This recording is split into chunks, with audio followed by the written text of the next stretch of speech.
മോനെ എന്തെങ്കിലും order ചെയ്തായിരുന്നോ? Delivery boy വന്ന് നിൽക്കുന്നല്ലോ അവിടെ. ഒരു സാധനം ഓർഡർ ചെയ്തായിരുന്നു.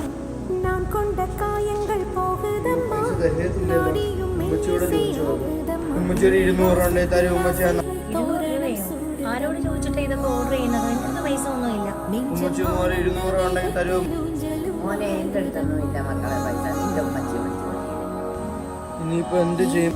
ഉമ്മച്ചി പാവമല്ല. ഉമ്മച്ചി ചേട്ടൻ എത്ര ആഗ്രഹിച്ച് ഓർഡർ ചെയ്തയാ. ആ ഡെലിവറി ചേട്ടൻ കഷ്ടപ്പെട്ടല്ലേ കൊണ്ടുവന്നേ. 200 രൂപ കൊടുക്കും ഉമ്മച്ചി. എന്റെ അടുത്തൊന്നും കാശില്ല. ഓർഡർ ചെയ്യുമ്പോ ആലോചിക്കണം. ചേട്ടാ പൈസ ഇതേതാണ് മോനെ? ചേട്ടന്റെ ആവശ്യം നടക്കട്ടെ. എന്നാ മോനെ സൈക്കിള്? സൈക്കിളോ?